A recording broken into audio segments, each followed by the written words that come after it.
death that people elevated him to the status of God. So may mga claims nung only after his death that he was elevated to status of being God.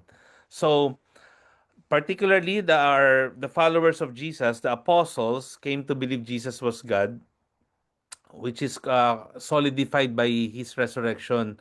Key figures natin that we would be including for tonight are Peter, Thomas, and John, declaring Peter declaring him the Son of the living God, and Thomas calling him my Lord and my God, and even John stating the Word became flesh, reflecting early Christian theology that Jesus was both fully human and divine. So some of these are like I added, and I mean, I saw some of this information, which we will be also including in our slides. But a lot of people debated, brothers and sisters, if the divinity was only later an addition. Okay, so may mga nagtatanong, sabi posibleng hindi pa totoo until New Testament writings and early Christian sources affirm this belief emerged from Jesus' life, his teaching, and powerful claims of unity with God. Okay? So, according to some sources, the evidence for belief in Jesus' divinity are Peter's confession, Thomas' declaration that I mentioned earlier, and John's gospel. And also, tonight we will also discuss the claims of Jesus and some could from Apostle Paul's writing. Okay? So to answer all of these questions, brothers and sisters, we need to look what the Bible tells us about the disciples' belief in the distinct time period. So we have two time periods during Jesus' life, yung buhay si Jesus, and number two is after Jesus' resurrection. So for tonight, probably we can only finish number one, which is the Jews during Jesus' life, nung buhay pa si Jesus. Okay? So, let's first focus on during Jesus' life. Ano ba yan na sinasabi? So, during Jesus' life, when he was still alive, the first evidence or the first source that he is God is the teachings and claims of Jesus. Ano ba to, no? What are these claims of Jesus himself? So the disciples witnessed amazing teachings and claims, which is during the 3 years of Jesus' ministry, because Jesus made statements that implied his divine nature. So what are these divine nature that the statements of Jesus na kine-claim niya, no? So Jesus claimed to be in letter A, unity with God.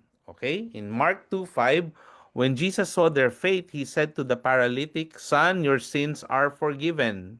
And some of the scribes were sitting there and reasoning in their hearts, "Why does this man speak blasphemies like this? Who can forgive sins but God alone? Only God forgives sins," according to um, the scribes. And also in John 30, Jesus claims, "I and my Father are one." Okay, let's focus first on this unity with God, brothers and sisters.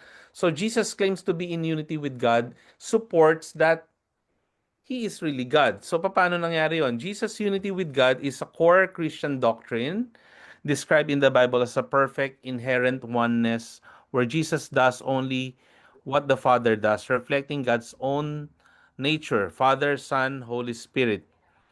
This divine unity, brothers and sisters, serves as the model for unity Jesus prays for among believers, so the world might believe in God's love and sees glory through His people.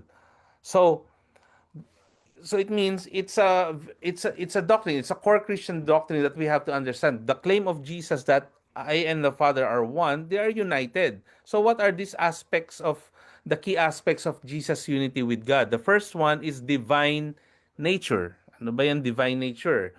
The divine nature, the same divine essence and glory as the Father, making him one with God.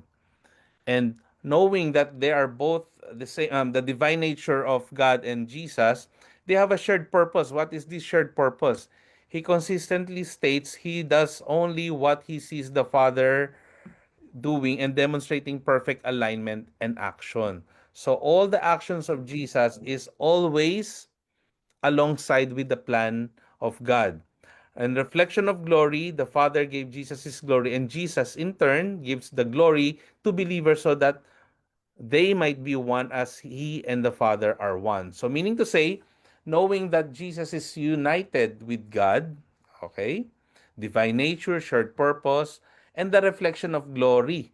Because nakikita ang glory ng Panginoon kay Jesus in terms, and then what is that, the significance of that? That glory will be also reflected to the believers like us that may be one as well. So lumalabas, it's also important that unity of with God. Jesus claims to have unity with God, has a very important purpose during that time and also in our current time, knowing that the Father gives life so that the Son gives life, showing a shared power and action in salvation. So, for us believers, what is our participation, brothers and sisters? Christians are called to participate in this divine unity through faith, becoming children of God and members of Christ's body. So, we are part of that unity of Jesus and God. And the church as a body, the church with its diverse members functions as one body with Christ as the head, reflecting the oneness of God. So, knowing that, brothers and sisters, ano naman sa atin ngayon? What is the application now? Living it out. Believers, like all of us believers of Christ, are to strive for this unity through love, peace, and honoring God together, empowered by the Spirit to show the world God's glory. And being a witness to the world, because since knowing that Jesus is united with God, ang shared purpose nila, knowing we have Jesus in our hearts, we are also one with God, di ba? Tinanggap tayo ng Panginoon. And this unity among believers is intended to be a powerful testimony proving to the world that God sent Jesus and loved His people. Pastor, meron po kayong gustong sabihin? Continue, Pas? Baka mag-echo. Okay. Now, that's the first claim. Jesus claimed to be in unity with God. So we understood that unity with God, it's a Christian doctrine that we have to understand. Okay? There's the triune nature, Father, Son, Holy Spirit, just to give you a little recap on that one. There have the divine nature, divine essence and glory as the Father, shared purpose, that Jesus was sent by God to die for all of our sins, demonstrating perfect alignment and action, the plan of God through His Son Jesus. And that reflection of unity with Jesus Christ reflects to us as well as we accept the Lord Jesus Christ as our personal Lord and Savior. So, Father gives life, the Son gives life. So, Jesus nagbibigay din ng buhay, right? And shared power and action in salvation. And then participation natin as Christians, we have to be united as well. And how can we be united with Jesus Christ? By obeying His commandments, by accepting Him as our Lord and Savior. And we are one family now with God. Okay? And the church as a body, our community, we have diverse members, and we function as one body with Christ as the head, reflecting again the fullness of God. Amen. So the next claim of Jesus when He was still alive and during His life is letter B, eternal glory with God. The first one is united with God. The second one is eternal glory with God. So in John 17:5, and now, O Father, glorify me together with yourself, with the glory which I had with you before the world was. So John 17:5, the it is a high priestly prayer, brothers and sisters, signifies Jesus asking God the Father to restore him to his divine pre-existent glory he shared before creation. Okay? Kasi sabi nga doon, di ba? Oh Father, glorify me together with yourself, with the glory which I had with you before the world was. So it's a claim that Jesus is really, hindi lang siya basta na-elevate. It was before pa, 'di ba? Before that time. Sabi nga iba kay John, ang claim ni John, the beginning was the word, 'di ba? Naging flesh. The word. So, and this one, no a high priestly prayer ni Jesus, it signifies asking God the Father to restore him to his divine pre-existent glory before creation. Now that his earthly work of redemption is complete, revealing his divine nature and paving the way for believers' eternal life through his sacrifice on the cross, resurrection, and ascension. So it's a prayer for his full divine status to be displayed, completing God's plan and showing God's power, love, and wisdom. So eternal glory with God, brothers and sisters. John 17:5 supports that Jesus is really one with God, 'di ba? Parang ibalik mo sa akin ulit in other words, it's like ibalik mo sa akin ulit yung glory. Ano ba yung glory? Parang yung aking kabanalan which I had before the world was. Noong pa man ay nasa akin na, 'di ba? So this was really the claim of Jesus Christ when he was still alive. It's a prayer for his full divine status to be displayed, brothers and sisters. So the key meanings of this verse is the completion of mission of Jesus Christ. Because when he said, "And now, Father, glorify me in your own presence with the glory I had with you before the world existed," then the word now, brothers and sisters, now it says, "And now, Father," di ba sabi niya doon, the now signifies Jesus finished the work God gave him. So they are really united. And then, finish the work God gave him, it now restores the divine glory of Jesus. So it's like Jesus asked for his divine glory to be restored, veiled in human flesh, to be fully restored and shared with the Father, emphasizing his eternal pre-existent and oneness with God. So, after na-restore na yung divine glory niya, glorifying God, this glorification, brothers and sisters, isn't selfish. Hindi yun parang, ay, ibalik mo na sa akin to kasi kailangan ko to. It's not a selfish act.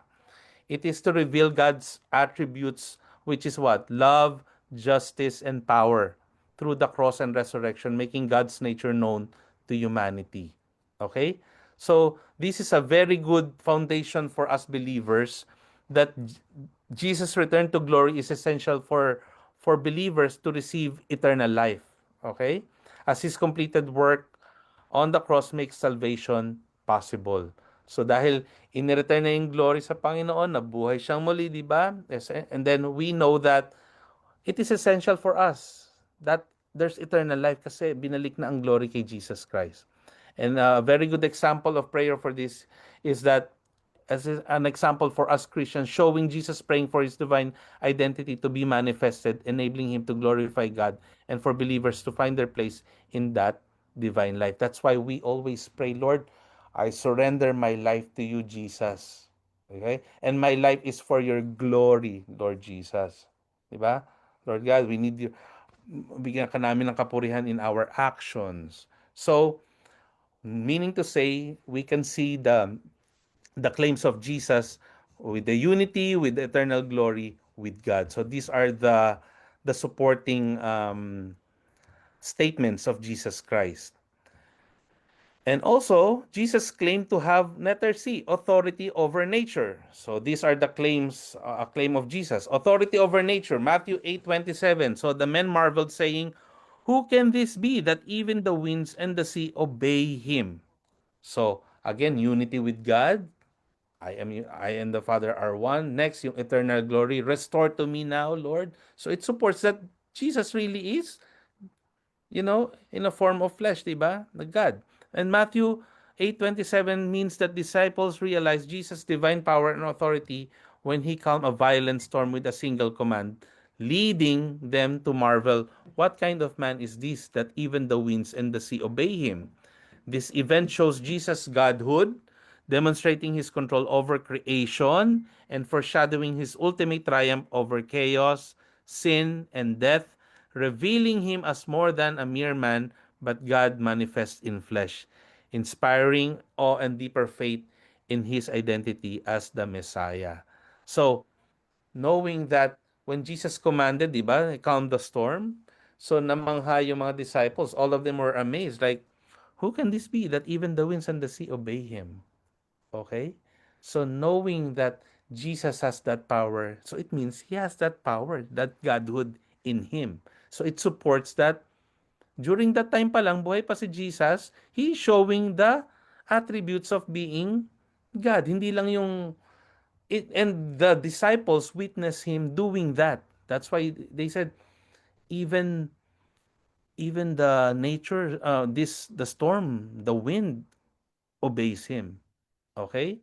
And this only shows that Jesus the deity of Jesus. Yeah? The core meaning is the undeniable proof of Jesus' divine nature. Because God controls the elements, so His authority over nature reveals His own divine status. Okay? So, ano naman ang connection? Authority, no, what's the connection for us? What is it for us now, believers, that, okay, knowing that Jesus can calm the storm, okay, so we know that Jesus can calm the wind, can calm the storms. It can also be applied for our current times right now because even, di ba nga, literally, when we pray, Lord, protect our nation from this storm. In the Philippines, we do that. And you can see that power of prayer, lumilihis yung storm, di ba? Lord, protect our home from any troubles. Nature wise, okay? Nakikita natin yung pagsagot ng Panginoon. And most of the time, I experience that. Like, Lord, mamaya muna paunlanin kasi pauwi pa lang po kami. Simple things like that, but it's happening, right? Those are practical ways like, I thank you, Lord, pagdating namin sakalang umulan, sakalang bumaha, and the Lord protected us. Now, what is the bigger picture of this application? There will be troubles in life, brothers and sisters, that only God and Jesus, only God can help us to control. Okay, there will be storms in life, chaos in life, troubles, the storms of sin and death in life, but we need Jesus in that troubles of our life so that we could be able to be victorious, because we can be victorious only in Jesus' name. Okay? Because He has authority over chaos by quieting the storm. Jesus demonstrates power over natural and spiritual chaos as well, mirroring His authority over demons and evil forces, promising victory over life's all the troubles and temptations in life. So meaning to say, brothers and sisters, the claim of Jesus na nakita ng mga disciples na pinahinto ang storm, we can also experience that in our current times. Not only just the storm that's gonna happen this coming Sunday, as they said, 10 to 12 inches in Jesus' name, magiging wintry mix lang yan, di ba? And also, the troubles of life, the storms in life that we are experiencing will all or about to experience, there's always a way that God can do something great. God can calm the storms of troubles of our life. Maybe spiritual man yan, physical man yan, di ba? Or um, even demon attacks, we can be victorious sa power ni Jesus Christ sa buhay natin. Okay? So what is it for us? It's a call for deeper faith, brothers and sisters. Knowing this claim of Jesus that even nature, diba? Even nature follows him and obeys him, the disciples' amazement highlights their growing understanding and the need for greater trust. They trusted God. Nakita nila, pinatahimik ang storm, right? The Lord, the disciples saw how Jesus calmed the storm. So who is this guy? Even the wind obey him. So we will trust in him. They experienced it in personally when they saw that when Jesus calmed the storm. Okay? And knowing that, moving from just following him to recognize who he truly is. So they were able to see that this is really the Son of God because he can command the winds, he can command the storm, and they follow. So same thing with us. It foreshadows the miracles of that anticipates Christ's ultimate victory over all forces of evil and death. And that greatest miracle is what? When he died on the cross and he rose again on the third day. He offered hope that he can calm the inner storms and fears of life, because what? Us right now, sino bang hindi excused? All of us are not excused when with the storms and troubles of life. All of us are not excused with the fear of life, like what the disciples experienced. They were all fearful because of the storm. I get fearful when they're because we every time there will be a big snowstorm or a storm, or Lord, protect our house from leaks, protect our roof, protect our children going to school, protect us driving home. Okay? And not only that, Lord, protect us from the attacks of the enemy, because the enemy will always seek whom he will devour. And then we have Jesus, and knowing Jesus has the divine nature of Jesus Christ, we are victorious because of His ultimate power that He can conquer everything. Amen? So, the question, what manner of man, isn't just about his character, but his very being, his unique power and perfection, indicating he is the mighty Son of God. Amen? So, next po. Jesus claimed to have, letter D, authority over spirit world. Okay, so kanina nature. Okay, actually I was able to we were able to touch some of the spirit the word spiritual as well. But in Mark 1:23, now there was a man in their synagogue with an unclean spirit, and he cried out saying, "Let us alone," or "What have we to do with you, Jesus of Nazareth? Did you come to destroy us? I know who you are, the Holy One of God." Even, di ba? Even the enemy knows who he is. Di ba? We know, I know who you are, the Holy One of God. So it only indicates that even the demons recognize the authority of Jesus, who Jesus is, the Holy One of God.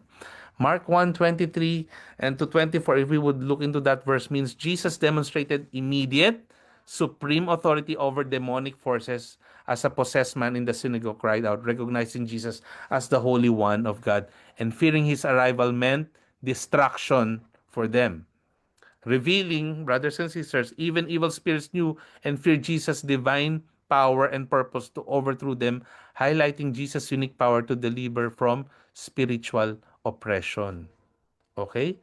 So, what is that? What is the meaning of these things that I'm um, sharing to you, brothers and sisters? Jesus' divine identity and authority. The demon knows Jesus isn't just a Nazarene. He's not just a man, not just a simple man like Johan. Ay, kaya ko tong si Johan. But he is the holy, divine, Holy One of God, confirming Jesus' true identity. So even the devil, it's not just the disciples at our title is, did the Jesus followers really believe he was God? Ito, support, right? Even the devil, even the demon knows that he was God. He said, Holy One of God. Okay? Confirming the true identity of Jesus. And this shows Jesus has absolute power over the spiritual realm, a power that demons are afraid or dread much, right? They're afraid of him because he has power. So, knowing this, what is this? There's spiritual warfare, brothers and sisters.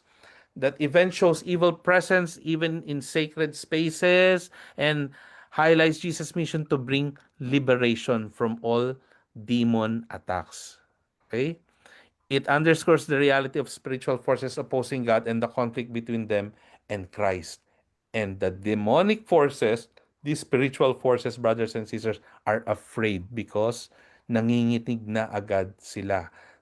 Now, what is this for us believers? If we have Jesus Christ in our hearts, we are in unity with Jesus, with God. Okay? If you have Christ in your heart as your personal Lord and Savior, definitely still the enemy will try to attack us. But in the name of Jesus, when the moment you say, in Jesus' name, Lord, help me overcome my fear. Help me overcome all this temptation, that I rebuke all the works of the enemy in my life, Lord. I surrender my life to you. The moment we surrender our life to Jesus Christ, we have that power living in us, the Holy Spirit already. And that Holy Spirit will help us to say no to sin, to be directed towards eternity, eternal life. Okay? Because binigyan na tayo ng liberation ng Panginoon di ba? Jesus' mission of liberation. Because the demon question, have you come to destroy us? Di ba? Ang Tagalog, sisirain mo ba kami or tatalunin mo ba kami? Or wawasakin mo ba kami? Di ba? It reveals Jesus' purpose to overthrow evil and set captives free. Okay? So, we are all captives before. We are living in sin. We are sinful in nature. But again, what does the Bible say? If we keep sinning, because all have sinned and fall short, right? Glory of God. But if keep sinning, the wages of sin is death. But the gift of God through His Son Jesus is eternal life. Okay? He will overthrow evil and set us free. Before we were blind, He set us free. Diba? But Jesus' command to the spirit, be silent and come out, shows his power to bring freedom and restoration. That's why we could also ask ourselves, who is Jesus to all of us right now, this very moment, brothers and sisters? Sino ba si Jesus sa buhay mo? Diba? Because right now, Lord, I surrender my life to you. Or I believe in Jesus, because there's a lot of people claiming I believe in Jesus. I saw this photo in Facebook. We believe in Jesus, a lot of people walking, but one is little, I obey Jesus, because two different. The moment we say I know Jesus, I surrender my life to him, it means we are living that life in Jesus' name, with Jesus. And because of that, he gives us liberation. Diba? One of our message before is liberation. Diba? Freedom. Freedom from sin, freedom from demonic attacks, freedom from fear, freedom from anxiety, freedom from uh, the life of what? The life of cheating, the life of everything, lustful ways, pride. All of these are demonic attacks of in our lives. All of these are clinging demons of our lives that we need to rebuke in Jesus' name. Because the moment we say, Lord, I accept you as my Lord and Savior, the Lord will fill us by His Holy Spirit and spiritual. We will be, the Lord Jesus will remove everything, wash us by His blood, and we will all be clean and we will all be changed. Di ba? We will all be changed. That's why we say, I empty myself, Lord. I empty my life, Lord. The demonic pride in my heart, the lustful action of my eyes, the wrong words out of my lips, Lord Jesus, I rebuke it in Jesus' name. Before sinungaling tayo, before we were liars, before we say bad words, all of these are demons, right? When we say bad words, hurtful things to our friends, to our parents, diba? I keep telling our young people, diba? But now the Lord has changed us. And in connection with this, He has the authority from all of this spiritual world, spirit world, because nanginginig na. So, tayo ba now, knowing that we have Jesus now, we have the Holy Spirit right now, what changes have you noticed in your life that you could say, "Ay, they can see Jesus in me," or can they really see Jesus in us? Or the moment we step inside a room with all unbelievers, they see, "Oy, tropa. Oy, si Johan, tropa kits yan." 'Di ba? The same. Tropa yan. Wala nang pinagkaiba. There's nothing. Wala siyang pinagkaiba sa atin. Johan is still part of our group. Or the moment we step in a different room with unbelievers, they see the glory of Jesus Christ. Nanginginig na yung mga demons sa paligid. And I pray that all of us Christians, believers, members of this community, would be a blessing for someone else. We should be a catalyst. The moment we step inside a room, we could be a blessing. We should be a blessing. Be someone else's. Ay, sarap kausap ni Pastor Mike. Ang sarap kausap ni Brother Henry. Ang sarap na kausap ni Sister Gold, Sister Ja. Kasi pag nakita ko na si Pastor Ferdy, ay okay na. It gives relief because they see that that spirit that we are giving, they could see the glory of God. So we know that if we confess that Jesus is Lord of our life, it should manifest in our life. It should be seen for in us that all of our actions, the words that will come out of our mouth, the way we act, the way we serve should be pleasing to the Lord and be a blessing for someone else. Okay? And because of that, demons will believe and be fearful of us. Hindi yun, ay, kayang-kaya ko yan si Johan. Ay, kayang-kaya ko yan si Mike. 'Di ba? Isang pitik lang yan, taob yan. Ganun ba ang demons? Or the moment we step in, the moment we start praying, our family, the demons, 'di ba? Our children, very vulnerable right now in current generation. We have to always cover them by the blood. We pray, we should do devotion, we should do Bible reading. And that is the power of Jesus Christ within the family. And the demons are shaking. That's why before this is our, this is what we do every single night. We always pray, Lord, cover our house, corners of ours, every single room, Lord, Protect us. Send your holy angels to protect our home. Cover us by blood. Give us peace. Give us what? Um, Heavenly dreams, Lord, that all of us will see. Because even in dreams, ang mga kaaway natin nakikipaglaban pa rin sa atin. Okay? So the significance of these brothers and sisters is that the incident immediately follows Jesus' teaching with authority in the synagogue. And the miracle of casting out the demon rapidly establishes Jesus as more than a teacher.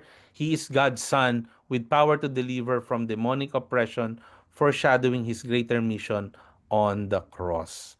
Because the devil thought when he died, ay, winner, napatay natin. No.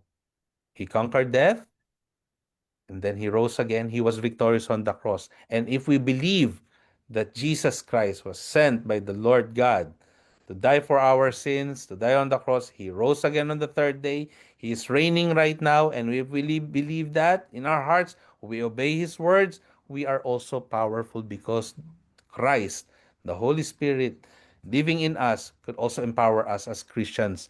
Sabi nga doon, di ba? Philippians 4:13, I can do all things to Christ who gives me strength. And that is the power of God living in us. Amen? Pastor, you wanna add po? Pastor Mike? Or continue? Baka mag-line. Okay. May Author. echo, di ba? May Okay, echo. sige, Pastor. Letter E, authority over souls of the dead. Okay, let's see the claim of Jesus. Authority over souls of the dead. Matthew 17:1. Now, after 6 days, Jesus took Peter, James, and John, his brother, led them up on high mountain by themselves.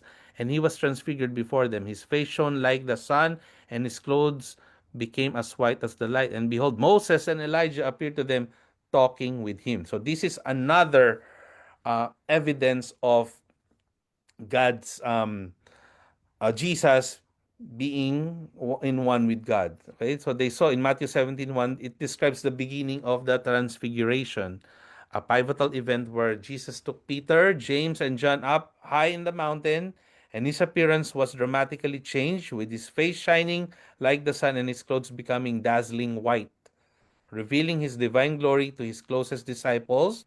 Sino yun? Peter, James, and John, as a preview of his heavenly kingdom and confirming his identity as God's Son before his suffering and resurrection. So pinakita na yun ng Panginoon, di ba?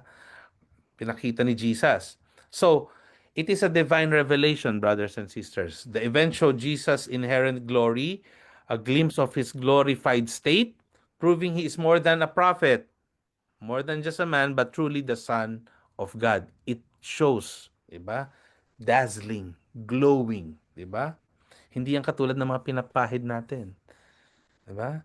Pastor gave me that cleansing right now. It's very effective, but mas greater pa ang ating glow sa Panginoon sa pagdating natin sa heaven, di ba? So, sa ngayon, iba ang glow ko dito sa light natin. So, it's a different glow. But in heaven, it's different, okay? And it is like what? It shows what? Fulfillment of law and prophets. The appearance of Moses representing the law and Elijah representing the prophets during that time, alongside Jesus, signified that Jesus, what does it signify, brothers and sisters? It signifies that Jesus fulfills and supersedes the Old Testament figures as God's voice commanded, listen to him. Okay?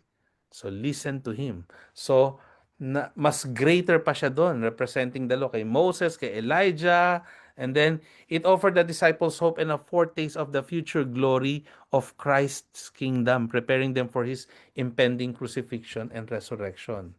So, in contrast with Moses, unlike Moses whose face shone from external glory, Jesus' light emanated from within. So mismong sa loob ni Jesus, di ba? Showing he is the divine radiance of God's glory. Okay? So, it is a great experience. It was a mountaintop experience for the disciples, highlighting a moment of profound spiritual revelation, the moment we know Christ and took control of our lives. So, same thing with us. Is it also a mountaintop experience for us, brothers and sisters, knowing Christ as our Lord and Savior? Alala nyo, di ba, kay Pastor, he used it as the, is it wow moment, Pastor, or aha moment, Ah, right? aha moment. Wow. Ako noon, sabi ko, wow moment with kay Christ. So, same thing. It is the mountain that they saw the radiance. They saw the glory of Jesus Christ. It is a highlight moment. Knowing that talagang God tong si Jesus na tong sinundan natin for 3 years. Diba? So, same thing with us, knowing that Jesus Christ, hindi natin siya nakita personally. We haven't seen Him personally, but we experience His goodness, His mercy, His grace, and glory in our life. Lord, thank you for dying on the cross for me. Thank you, Lord, for calling me. Thank you, Lord, for giving me salvation. And that gives us hope that He will come back again, that we even if we didn't see Him literally, but we can see Him in our life. How? That faith that we know that we haven't seen Him, but we put our trust and faith in Him because He changed our life. He changed my heart. He changed me.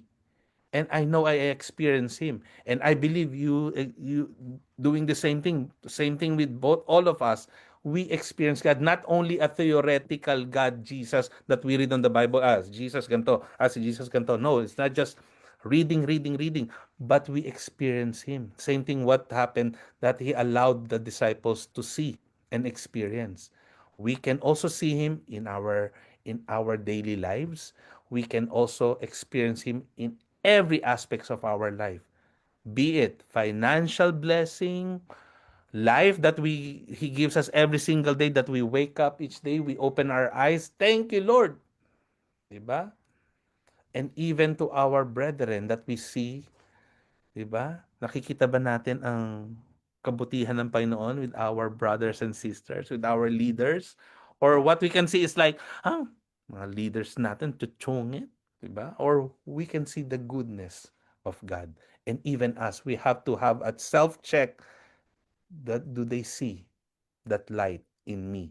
Diba? Sabi doon sa Bible, be a light, be salt and light. Be part because of that Jesus Christ, they should see Him in us, in every actions, in every aspects of our life. So, meaning to say, knowing that he is united with God, he asks for his glory to be restored, he has power to command nature, spiritual world, he has also power, authority over his claim, authority over all creation. So in Matthew 28:18, Jesus came and spoke to them saying, all authority has been given to me in heaven and on earth. Go therefore and make disciples of all nations, baptizing them in the name of the Father, and of the Son, and of the Holy Spirit. Matthew 28:18, brothers and sisters, is what? It signifies supreme universal power over all creation as a whole. Siya ang merong power over all creation, spiritual, physical, okay, aspects. After his resurrection, forming the foundation of his great commission to his followers to make disciples of all nations, promising his constant presence to empower them. And this declaration establishes Jesus as the ultimate ruler, empowering his church to carry out his commands with him as a backup. He always supports us. Diba? Baptizing them in the name of the Father. It is not just a great commission that this is your work, but you're not alone. We are not alone. Diba? He is with us all the time. We are just an instrument. We are a vessel of God's hand. That's why we are a body of Christ. Diba? We build the church. I like what Pastor Ferdy did, the pictures of all of us. Diba? Yung body. Yung faces natin nandun and we see everything, everybody. We have different functions in the church. We have our leaders. Some are like a portion like uh, be a blessing in what? In feeding, be a blessing in encouragement, be a blessing in prayer, be a blessing in what? And in sharing the gospel, in bibigay tayo ng tracts, di ba? Be a blessing for someone else by what? Giving your testimony, by giving our offering to God, di ba? Our body, our finances, our talents, our everything. Okay? So, overall creation, he said, mangaral tayo, be a blessing sa lahat ng creation ng Panginoon. Do all the avenues. Use our Facebook. Post about the Lord God. Let us not be ashamed. Let's share. And make sure when we share, it should manifest in our lives that they will also be blessed with our actions. Not just post ng verse si Johan, pero ang buhay naman sablay, di ba? Post, ang galing-galing, gaganda ng verses sa Bible, but his action and the fruits that he shows doesn't align with what he's posting.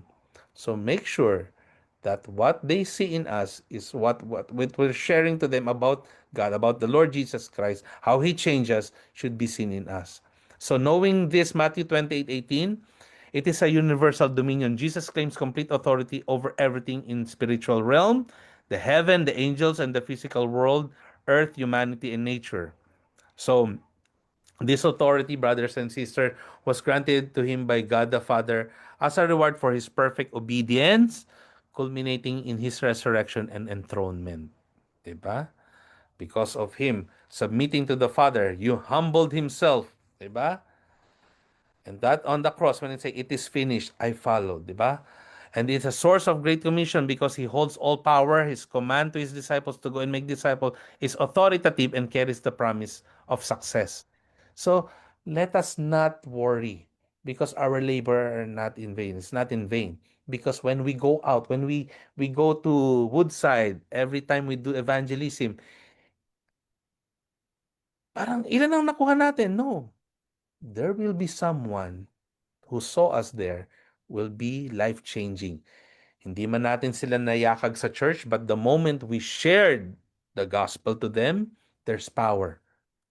And that simple track that we handed over, we prayed for them, hold them, we prayed for them, there's an impact and we don't know how the Holy Spirit will work in their lives.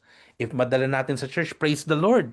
Maisama natin, mahakayat natin sila, glory to God. And that is our goal, right? Bring people to God.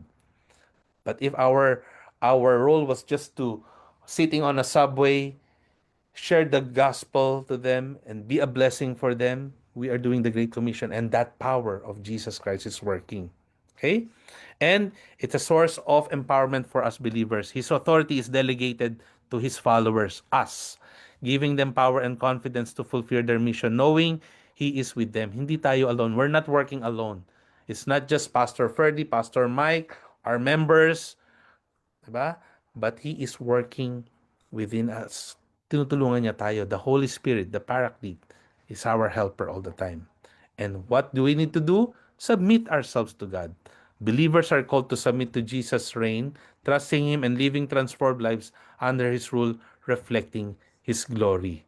So, in essence, the whole essence of this, brothers and sisters, Jesus' declaration asserts his divine kingship, validating the mission he gives his followers and assuring them that his power makes their task possible and successful until the end of the age.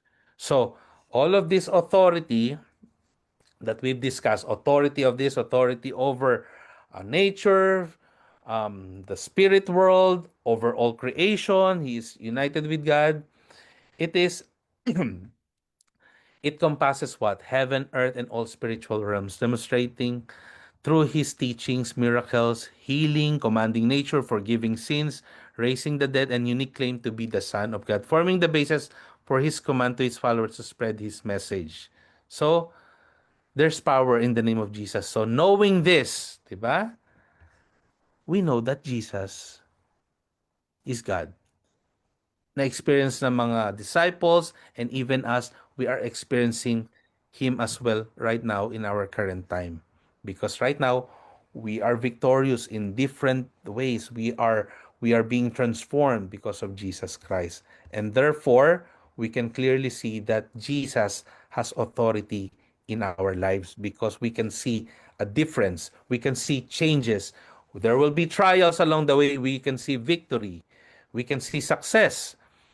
Brother Johan, there's failure, yes, but somebody is helping us to stand up and carrying us along the way. Carry that cross, di ba? Be a blessing. Carry that testimony with you. Brother Johan, yes, nagkasakit pa rin ako kahit ako nagpe-pray. There is something that God has a perfect plan. That's your testimony. You can see the glory of God. Brother Johan, namatay pa rin kahit nagpe-pray. Well, that's God's perfect plan and we can see the saving grace of God and we experience us in different aspect of our lives, brothers and sisters. Amen? Pastor, wanna add po, Pastor Authority, before we go to miracles? Maybe, maybe Pastor Michael wants to share.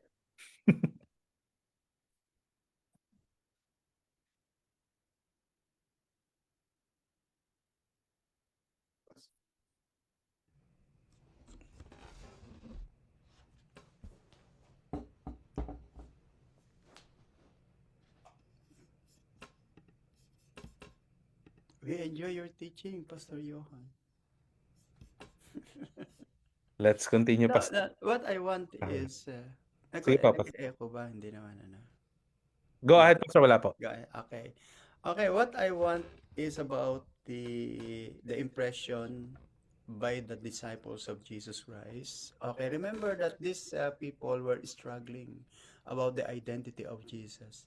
From the beginning, that's the reason why they questioned when Jesus, look at this question, who can this be that even the winds and the sea obey him? At first, they thought Jesus is just like a Messiah, similar to other people in the past, because prior to the birth of Jesus, prior to the ministry of Jesus Christ, there were many people already, leaders who claimed that they are the Messiah of Israel. Like we have that, we can see that from the book of Acts, like Teudas, like Simeon, and then there's another guy who is whose identity was called the Egyptian Jew. So these people claim to be the savior of Israel, or the savior of the Jewish people. Remember that the Jewish people had been conquered by different nations, like from the beginning of time, the Egyptians, the Assyrians, the Babylonians, the Persians, the Greek, the Romans, and they were fed up with this one after another's conquers from different empires. And then when Jesus Christ appeared as Messiah, so they thought Jesus is just like previous Messiah. So they thought that Jesus is just, here comes again another Messiah. But when they saw the work of Jesus, they were so impressed and shocked that it's a different person. It's a different thing. So when they saw that Jesus Christ performed miracles, when they saw Jesus Christ walking onto the water, when they saw Jesus Christ give sight to the blind, when they saw Jesus Christ gives healing to different people, they began to question themselves, who is this man? So this man is not an ordinary person. Okay, he has the power and authority over the nature. Can you imagine when Jesus Christ said, "Stop"? So the storm stops. When they say the dead person rise up, the dead person rise up. When he touched the eyes of the blind get healed and receive their sight. So for them, who is this man? Okay, his messianic calling is very different from all other people who claim to be Messiah. So he is different. So they begin to follow, observe, or follow, observe. You can see that. You can see that they are scrutinizing the works of Jesus Christ. And then at the end, they saw the statement of Jesus Christ. That's why when you say, "Glorify me, the Father, with the glory that I have had, that I was before the world was." So for them, they catch those statements and then they put them together and then they concluded that, oh, he is not just an ordinary Messiah like what other claimed that they were liberator and deliverer like Moses. Then they concluded that Jesus is a very different. Jesus is very different person. He's a different Messiah. He's a different human being because he has authority over all creation.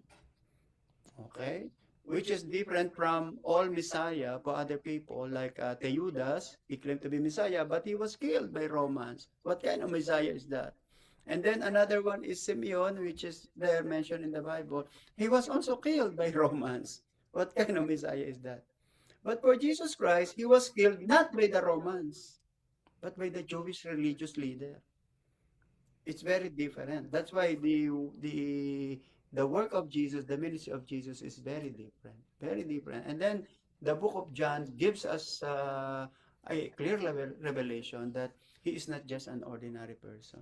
He is really God. That's why you mentioned in the beginning was the word was with God, and the word was God.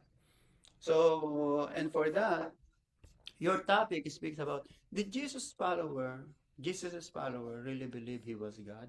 Yes. That's why I told you at first they struggled. They really struggled. In fact, even the early Christians were questioning the nature of Jesus. Okay? If you will, in our study of church history, we can see that that's the reason why there were divisions. There are divisions in early Christianity because they cannot identify. They are confused about the nature of Jesus. Is Jesus God or Jesus man?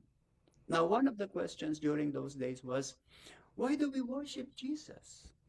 Is it not only God who is worthy to be worshipped? Why do we worship Jesus? If we worship Jesus and only God is worthy of worship, it means Jesus is God. All right. So those are questions. Those are questions. And then after 2,000 years, now we are the product of those struggles. And praise God that we did not live during those days, probably. Di ba? What do you think will happen to us? Lalo na tayo, some Christians are very meticulous. They want proof, they want this, they want this. Baka tayo winasway dun sa maling teaching. And praise God that our teaching is based on the original struggles of the early Christians. Is this a man? Is this God? Is this a prophet? No, he is more than a prophet. He's more than a man. He is God. And then later on, they all agreed. So all the writings from Matthew to Revelation, you can see that all the writers of New Testament agreed that Jesus Christ is really God. Right? And here in your last topic here, authority over all creation. So who has the authority over all creation? Not even angels has authority over all creation. Not even Michael, Gabriel, Lucifer, or Raphael, or kung sino mang angel na nakita natin in Apocrypha. Nobody can claim the claims of Jesus Christ. Because, as I have said, Paul, Peter, and all the disciples, Matthew, Mark, Luke, John, all of them are united. Okay, that Jesus Christ is not just a man, not just a prophet, not just an evangelist, like John the Baptist. He is more than John the Baptist. And then even here, Jesus Christ is above the look at this spirit world. Jesus is above the spirit world.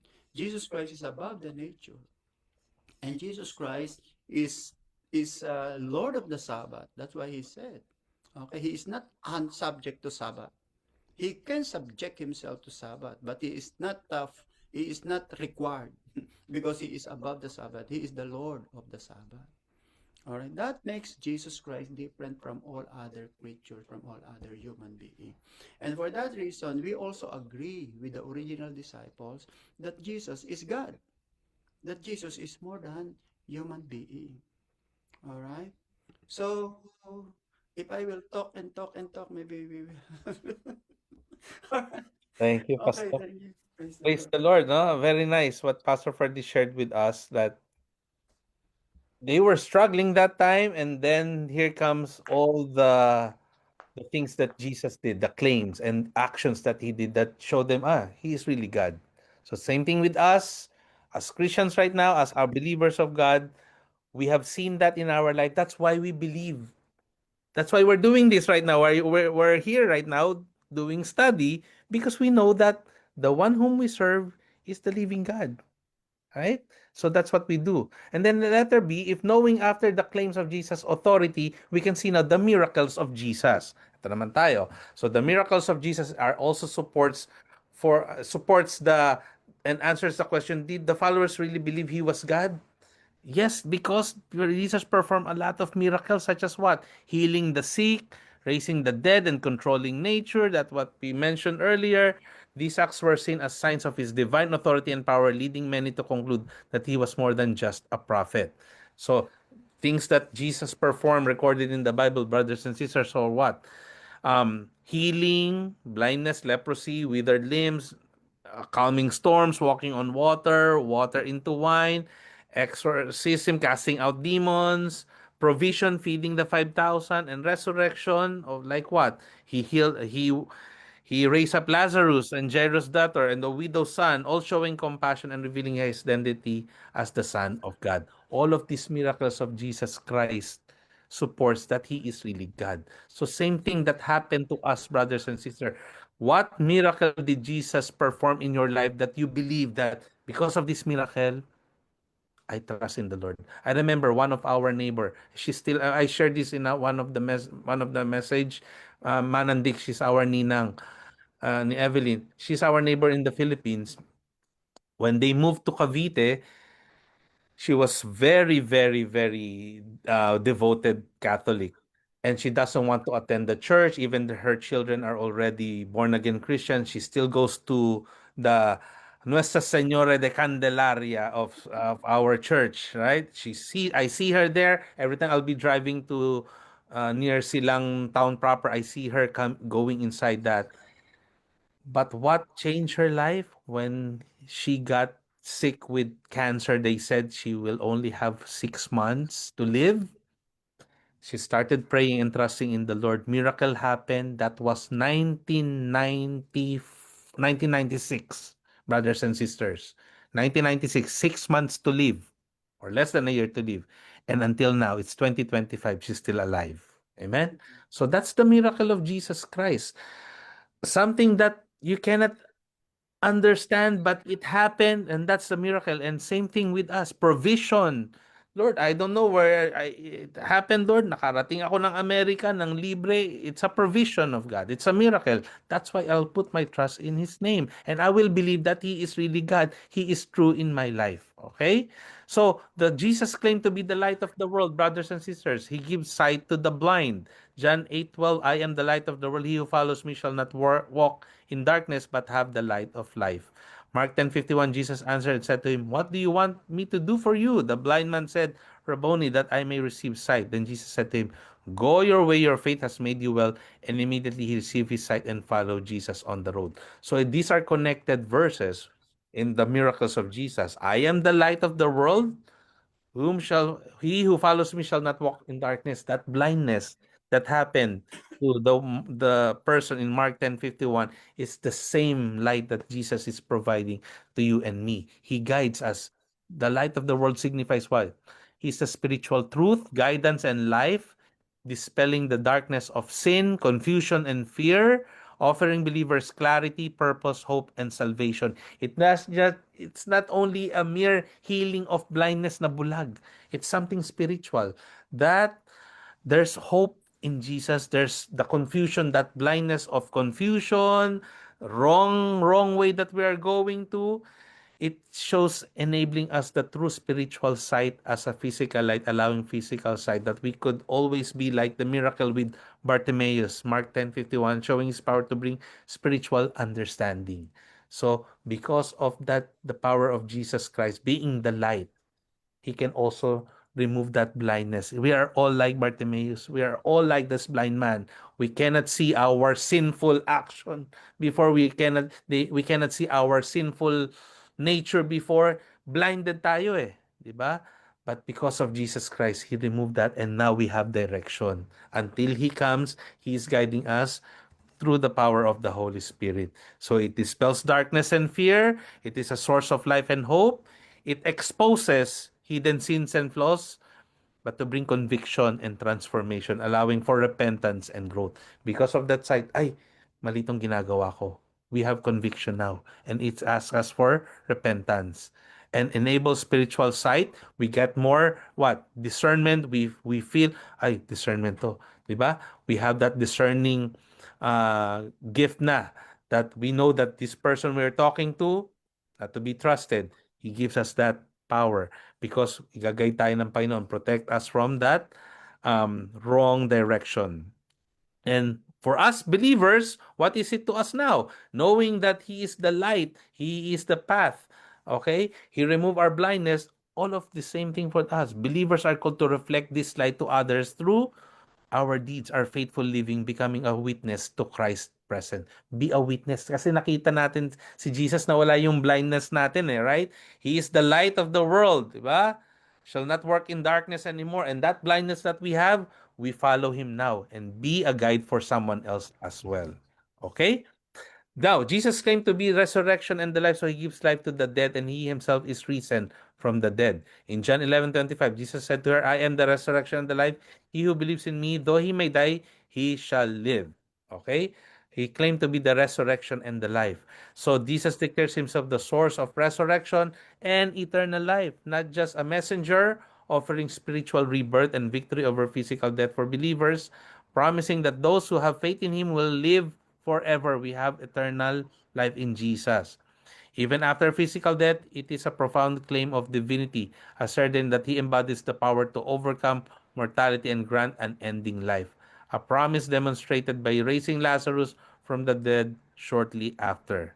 So when he said, I am, diba? The resurrection. The I am statement, brothers and sisters, na declarations in John echoing God's name to Moses, signifying his divine nature and equality with God.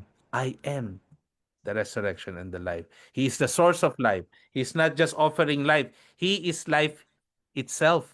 The wellspring of spiritual existence. Hindi lang, eto ang buhay. Siya mismo ang buhay. That's why we need Jesus. Right? That's why we don't just believe in Him. We need Him in our life. We surrender our life and we follow Him. Believing is just believing. No, we need to obey. We need to have Jesus living inside us. Not just, I know God, because the devil knows God too. The devil knows Jesus. But He is life itself. We need Jesus in us so that we will have life. Amen? And because of that, we have victory over death. No more death, death to sin. The old has passed away. Behold, the new person. Here is the new person because of Jesus. Okay? We have new life. Okay? For believers, this also means an ongoing spiritual renewal, bringing dead areas of life. Why? Dead in relationship, dead in dreams, dead in hope, dead in career. It becomes hopeful because of Jesus Christ. Nare-resurrect niya yung ating buhay. Broken relationship with our children, with our spouse, it restores. Right? It heals. Okay? In John 11:43, now when he had said these things, he cried with a loud voice, Lazarus, come forth.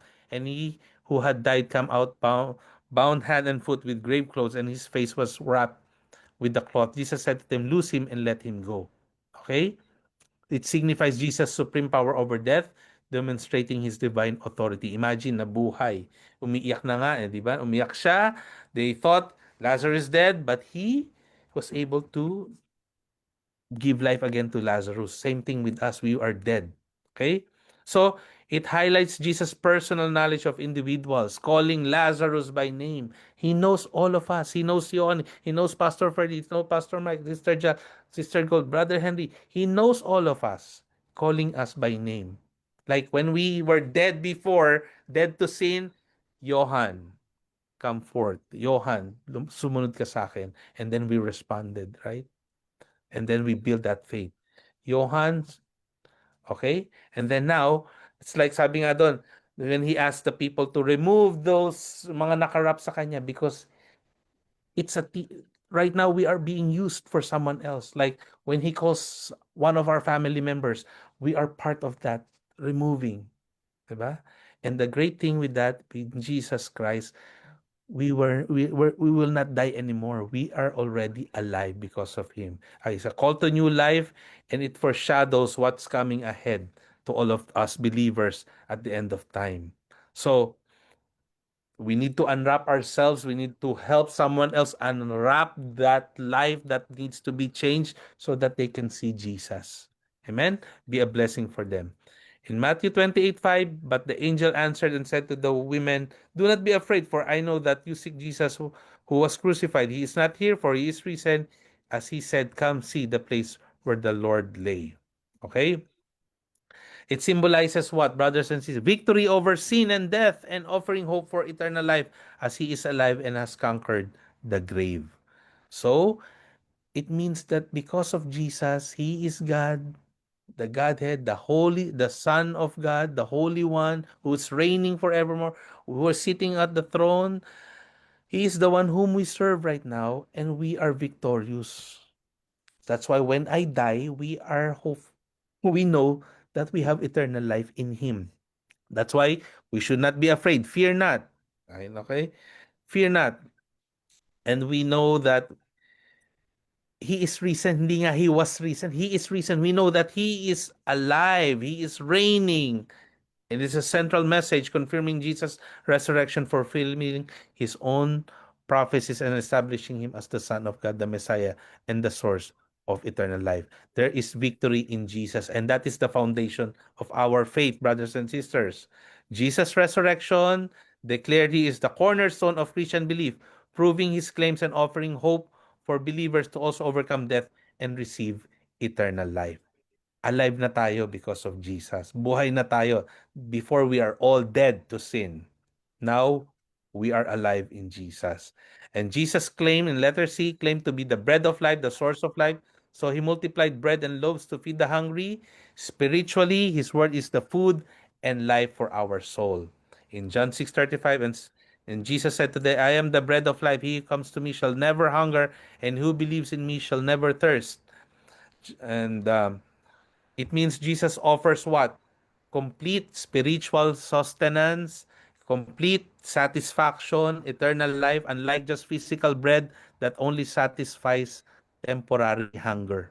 He is the essential source for spiritual life, promising lasting fulfillment, peace, and purpose to all who come to Him in faith and trust in Him for salvation. So knowing this, brothers and sisters, ano para sa atin to? Hindi lang tayo nabubusog, di ba? We experience, that's why we believe that Jesus, like the disciples, before we are struggling, probably some of us struggled, is really Jesus true? And I have a lot of friends who are very, very, ang tawag dito, masyado silang critical. Totoo ba talaga si Kristo? Di ba? And this is it. He will Skeptics. Ito yung ano yung proof na because sa ginawa niya sa buhay ko, what He did to my life when He changed me, He provided spiritual sustenance, He satisfied my who can satisfy? Only Jesus can satisfy. Not the money that we have right now, not the success, not the titles that we have right now, not the job, not the house that we built. No. Only Jesus satisfies. That's why a lot of billionaires right now are not happy because they don't have Jesus. And who can satisfy? Who can really give us life? Jesus Christ. Sabi nga doon, di ba? Okay na tayo dito sa lupa. Hindi man tayo payamanin ni Lord. We are we are building our riches in heaven. Lay up treasures in heaven. And that is a very, very good promise of God. And in John 6:55, for my flesh is food indeed, and my blood is drink indeed. He who eats my flesh and drinks my blood abides in me, and I in him. Meaning to say, Jesus is using a metaphor for what? Spiritual nourishment and eternal life through faith in Him and His sacrificial death. Not literal cannibalism, okay? Huwag tayong pumunta doon because before probably they were confused. What does it mean when we said, food, my flesh is food indeed and drink, my blood is drink indeed? Diba? His blood signifies fully trusting, internalizing, and partaking in His life, teachings, and atoning sacrifice for salvation, connecting believers to Him for everlasting life. And much like what we when we do the Lord's Supper. Okay?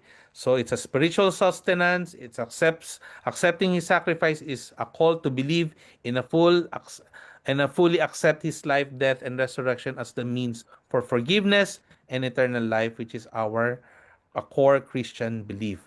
So meaning to say, when those who feed on Him and remain in Him and He in them, like if you abide in me and my words abide in you, ask what it shall be given unto you, experiencing a profound abiding relationship with God. We are in union with Christ. The moment we eat His bread and drink from the cup, in essence, Jesus is clarifying that He is the ultimate source of life. A true nourishment for us from a deep personal identification with Him is a redemptive work, not just for physical consumption. Hindi lang tayo binubusog physically, binubusog tayo spiritually.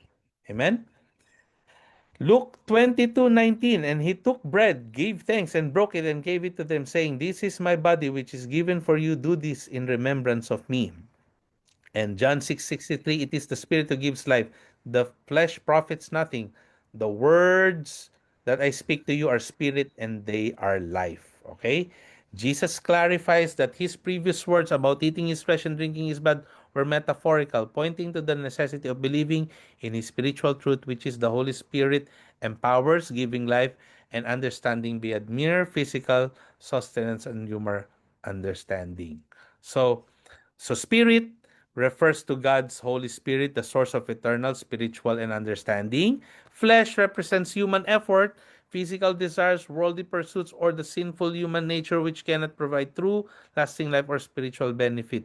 But life, brothers and sisters, spiritual, eternal life, distinct from more physical existence. The words I have spoken to you are spirit and life. Diba? So, sabihin, nagbibigay buhay si Kristo sa atin lahat. So, the context within John 6, clarification, after many disciples found his teaching about eating his flesh and eating his blood too difficult or literal, was speaking figuratively, emphasizing that believers must spiritually internalize his words and rely on him for spiritual nourishment. We need Jesus. We need Jesus in our life, brothers and sisters. So, as Jesus also, Pastor, may gusto kayo dagdag? Tuloy ko na po ba? Tuloy mo na. Tuloy ka na. Okay. Jesus claims to be the good shepherd, so he cares for his sheep and dies for them. I am the good shepherd. The good shepherd gives his life for the sheep. And Corinthians 15:3, Christ died for our sins according to scriptures. Okay?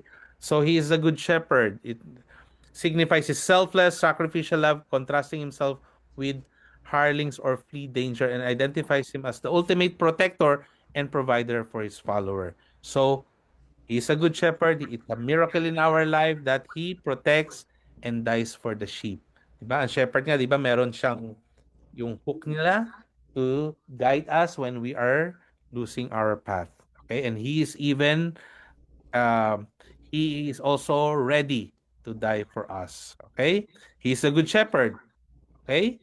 Sacrificial love ng Panginoon. Oh, And he we will protects. continue this. Pastor. Pastor Johan, I Okay. think it's already 10 o'clock. Sige, Pastor. Yeah.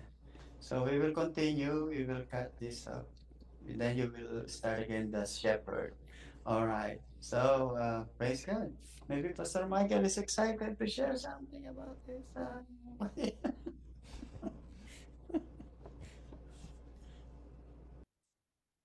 Thank you, Pastor Yan, Pastor Freddy. Even in our time na Pastor na there, I used to be one of them na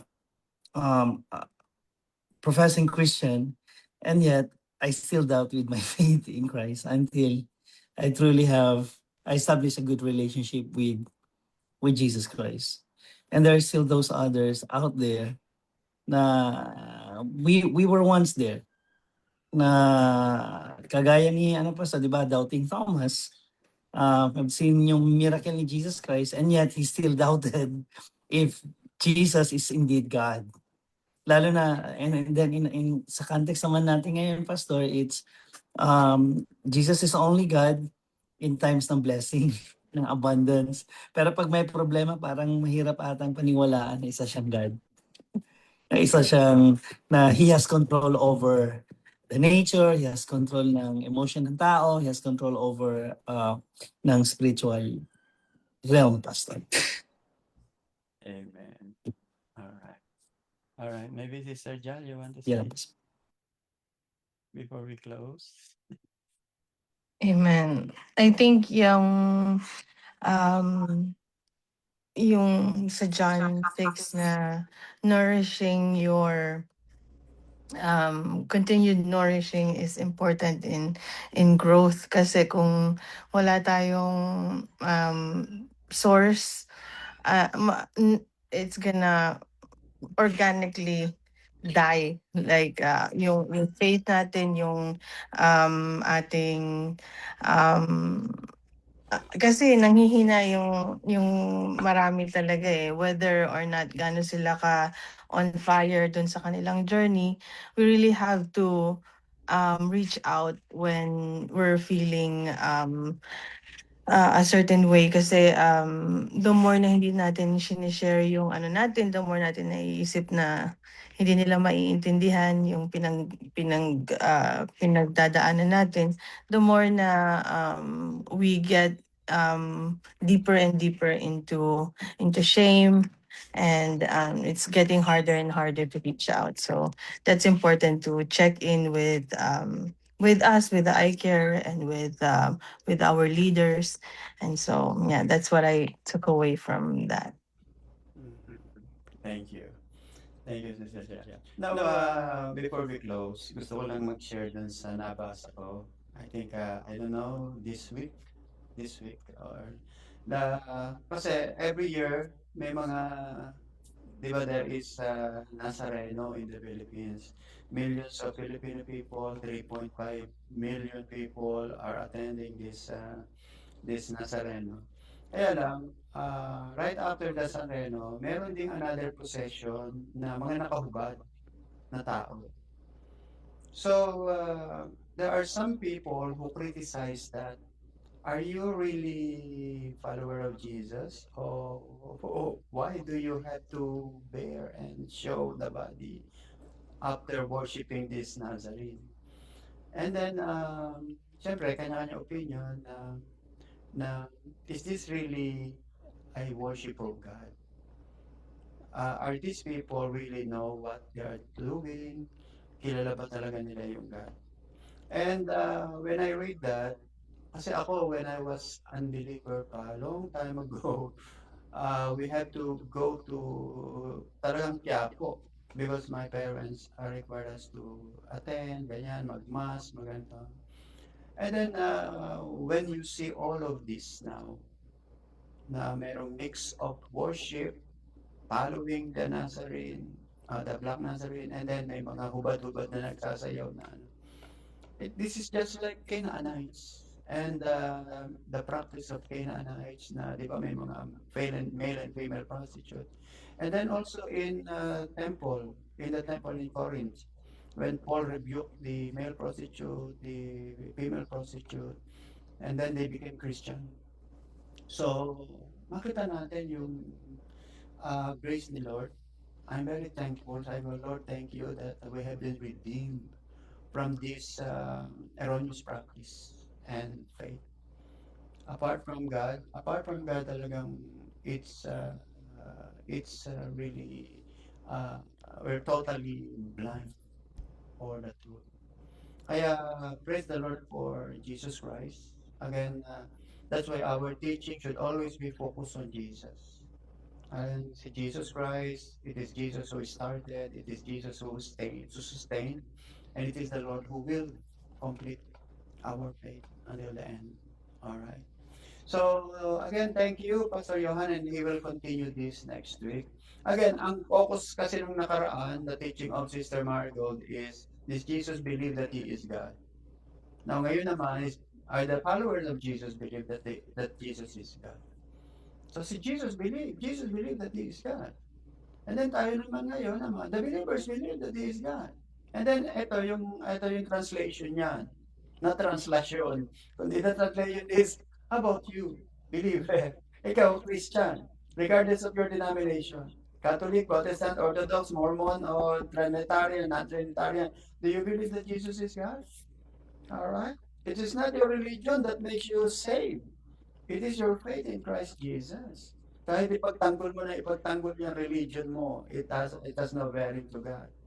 The most important is your faith in Jesus. All right, so praise God for tonight, and let's close it in prayer. Thank you, Facebook account. Thank you, Facebook people, and Zoom people for our Wednesdays. Mr. Marco, will you do a closing prayer? Okay.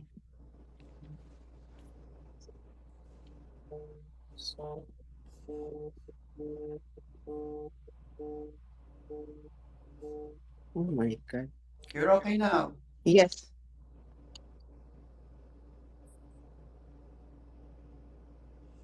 Okay. Thank you, Lord. Thank you, Lord. Thank you, Lord, for tonight, yes, O Lord, that we gather in your name, Panginoon. Patuloy, yes, O Lord, that you give more wisdom to Pastor Johan, yes, O Lord, for his lesson for tonight, yes, O Lord. Continues, yes, O Lord, that the revelations of your word, yes, O Lord, will continues until the end, yes, O Lord. Thank you for tonight, yes, O Lord, for covering us with your wisdom, yes, O Lord, for Pastor Johan and to Pastor Michael, to Pastor Ferdy, yes, O Lord, continues, yes, O Lord, that we will be in you, yes, O Lord. Patuloy, yes, O Lord, that we will lift up your name, Panginoon, in our life, Panginoon. Thank you for tonight, yes, O Lord, that before we end up this lesson again, yes, O Lord, you have to give us more of ourselves, yes, O Lord. We will sleep, yes, O Lord, in a smooth way, yes, O Lord. Thank you, Lord, sa I Care One, yes, O Lord, na patuloy, yes, O Lord, that we were able to handle this Bible ministry, yes, O Lord, this fellowship, Panginoon, patuloy, yes, O Lord, that you will unite us, yes, O Lord, in one spirit, in one accord. Thank you, Jesus, and thank you, Lord. We praise you and we adore you in Jesus' name. Amen and amen. Thank you, Lord. May the blessing of the Lord Jesus, the love of the Father, the communion of the Holy Spirit be upon us all. Go in peace in Jesus' name. Amen Amen. and Amen. amen.